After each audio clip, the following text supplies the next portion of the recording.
Hi, everybody. I'm really excited to be here today and talking about a topic that is kind of a life journey and something that I'm incredibly passionate about and so very needed in healthcare, and not just in the United States. This is really a call as a global opportunity for all health professions. But specifically, we've been doing our work within the profession of physical therapy. And, so to start this conversation, I just want you to take a moment to think about what your concepts of leadership are, and really try and think of what does leadership mean to you. So if you started to think of, maybe that image or that word or that concept, that idea, so I think that's a really good place to start, because we don't want to assume that we all understand what we mean by this idea of leadership. And so when I was preparing this conversation, I thought it would be interesting to share with you the journey that I've really traveled, or we have been traveling, and where we're at this moment in time. And, so really understanding the why behind this idea of self-leadership and why it's so critical for all physical therapists. And so a great way to start too is, a big aha for me years ago, and quite proudly, I guess, and passionately, I will say that I learned about transformational leadership actually from physical therapy students, which is a really interesting sort of aha. And so my journey of scholarship really started with I worked with a physical therapy program and had the opportunity. The chair was great at hallway delegation. That was sort of her leadership style. And one day she said, "You're going to start the on campus pro bono clinic." And, I taught the business of physical therapy course. And no matter how fun I made the content, it's really hard to get clinicians and health professionals excited about the business aspect of healthcare, which is a reality. And so this opportunity was, I redesigned the business of physical therapy course, had the students actually start up and run the on-campus clinic for 5 years. And I became, as a faculty or course instructor, I became their leadership coach.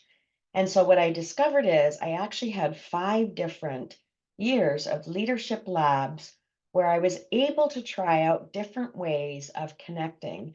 And this really started the opportunity for me to present nationally and internationally on every physical therapy student is a manager. And so that's sort of the starting point of this process. But it's really important to understand that leadership is not management, and management is not leadership. And these ideas are very well debated and discussed. There's a plethora of literature. If you start diving into the concepts, 30, 40 years of debate and banter and discussion. And the reality is, leadership is not management. Management is not leadership. They're complementary, but different, very different.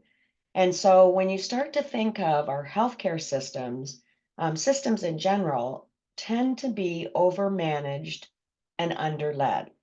And so you'll see Warren Bennis, a guru on leadership, the topic of leadership, really help to clearly identify some very key differences between leadership and management. And so that's an important foundational idea, which is still sort of gray as leadership and management development starts to flow into and expand within healthcare. The other thing, if you're not familiar with Simon Sinek, he's a contemporary thought leader, and he really was helpful in helping us to understand that if we're going to impact change and different ways of doing things, different ways of thinking, we have to understand the why behind that. And so the really exciting opportunity when we start thinking about, okay, why leadership? Why do we need this in healthcare? So the compelling call to action is it's about patient safety. And so if we're going to keep, and this is a global challenge, if we're going to keep our patients safe, we need to not just emphasize clinical skills, but we also need to emphasize our non-technical skills and these human factors, and that the reality is the majority of our healthcare errors are due to human factors associated with poor team communication and lack of collaboration. And so a company, Center for Creative Leadership outside of healthcare, started really investigating what was going on in healthcare and affirmed that lack of communication, lack of collaboration is responsible for up to 70% of the adverse events that happen. So when you start to think of the compelling reason, none of us go into healthcare to harm people. We go into healthcare because we want to care for people. And so all of a sudden there's this disconnect or this opportunity. And so the bottom line is leadership is needed at all levels of clinical practice.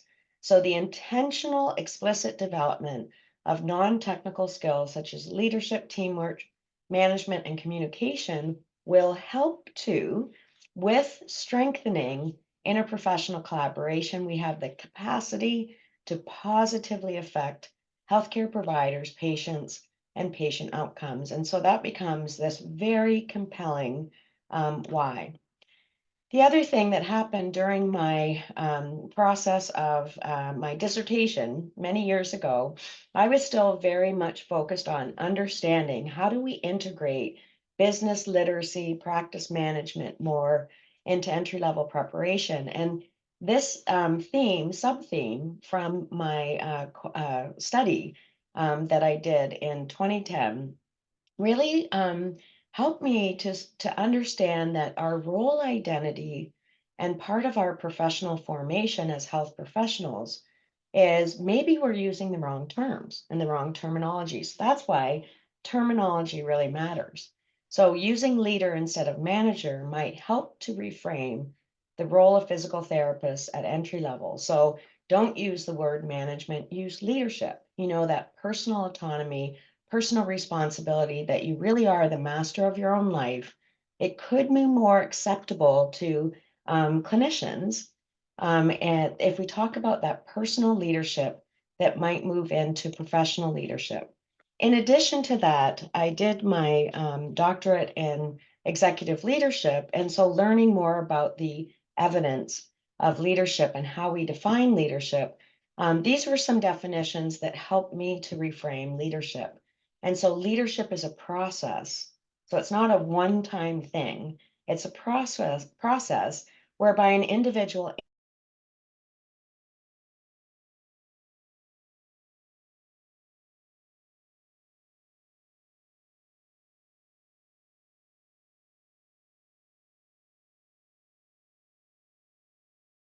people who aspire to lead and those who choose to follow. So when you start to think about our patients, to have our patients choose to follow our advice or not, it's all about that relationship. And so the other thing that was exciting was I was given the opportunity to develop a national leadership curriculum for clinicians for all physical therapists across the country in 2008. And it was very early on in the process of trying to understand and reframe this concept of leadership. But all this was starting to happen at a very similar time. And so reframing leadership, what we really mean is the first person you lead is you. So we tend to think about leadership, you know, we point the fingers out there and think of them, others, and it's really about holding up the mirror. And the first person that you lead is you. And so that personal leadership, self-leadership concept is really important. And this has been a leadership theory that has been discussed and debated, defined within the business literature for many, many years. And it's defined as a process through which people influence themselves to achieve the self-direction and self-motivation needed to perform. So there is a theoretical framework of self-leadership in the business literature that is starting to now influence health professionals globally. And so it's really looking at, leadership of the individual, looking at the context, and then adapting behaviors and interactions throughout the process. So the theory defines, three very clear strategies: behavior-focused strategies, natural reward or cognitive strategies, constructive thought process strategies. And so you're looking at how do we improve performance through self-influence, right? Self-assessment, self-observation, practicing, self-motivation, and then using that positive thinking through the process. So it's really important to understand that what we mean by self-leadership, personal leadership, it's not positional leadership. It's informal leadership, non-formal leadership. You don't need a role title or a formal responsibility position to lead. It means we are leading from inside out, and to lead is a verb meaning action. It's not that adjective or that noun that we're using. And so leadership is influence, and change requires leadership. So any topic or conversation related to healthcare reform, we really need to connect the dots with leadership. So the evidence is supporting when you start to study what's the opportunity with self-leadership in healthcare, individual performance will improve. As a result of that, teams, all the individuals within a team, you'll have better, more effective teamwork, and ultimately will have improved patient safety, improved patient outcomes, quality of care, improved provider experience, and then improved patient experience and satisfaction. So that becomes a very compelling call to action to say, of course, this is something that we truly need. And so when we look at how healthcare happens, understanding team self-leadership and effective teamwork is incredibly important. So how do we get at developing that mutual shared leadership amongst all team members? So what if in the perspective paper that we published in Physical Therapy Journal in the United States, we really had to try and look at, anticipate the implications of developing self-leadership in all physical therapists at all levels. So it's self-leadership plus clinical excellence. And so how would that change healthcare teamwork, the health and well-being of our communities, and physical therapy practice? So the American Physical Therapy Association's vision is to transform society by optimizing movement. And so when you start to think of self-leadership as individuals within a team, we'd have greater self-motivation, greater job satisfaction, that better provider experience, decreased stress, less burnout, creating that better work environment, and creating those engaging and empowering practice environments so that ultimately individuals, teams, and organizations can be successful. So the journey is continuing. We have a team. I want to acknowledge we have a team of colleagues that we are building the evidence to support a really powerful call to action and really helping to define what we mean by this self-leadership. We have defined leadership competencies for physical therapists in the United States. We have developed a leadership competency framework for physical therapists. We have also published a perspective on, usually we tend to think of professionalism and professional behaviors, but really looking at the relationship between professionalism and leadership. And ultimately, my sentiment based on the work and the years of investigating this, that professionalism is not enough to get us to where we can achieve the outcomes that we need to achieve. So our competency framework, we have 3 different tiers. Start with leadership of self, leadership of others, and then how do we work within organizations, communities, and systems. And We're looking at integrating self-leadership at all levels. In 2020, we published a textbook, Learning to Lead in Physical Therapy. I've helped a program at the grassroots level. We've developed one model of leadership curricular thread where we've integrated that throughout the Doctor of Physical Therapy, which is our entry-level degree program. We're validating our leadership framework that we developed and proposed. We are also launching into a new collaborative project where we're looking at developing a self-leadership, a self-assessment tool so we can assess the return on investment, if you will, of developing leadership competencies. And we're advocating very strongly that leadership is a domain of competence for excellence in physical therapy education.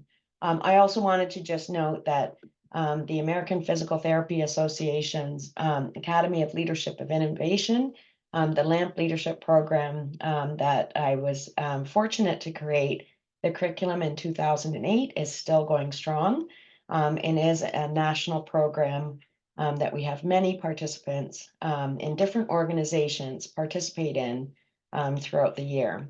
And so the bottom line is self-leadership is really that call to action for all physical therapists. It's not just a nice idea, but hopefully I've been able to share with you a compelling why captured by this journey, and that the opportunity to really change some of the opportunities and challenges that we have within healthcare. The time is now.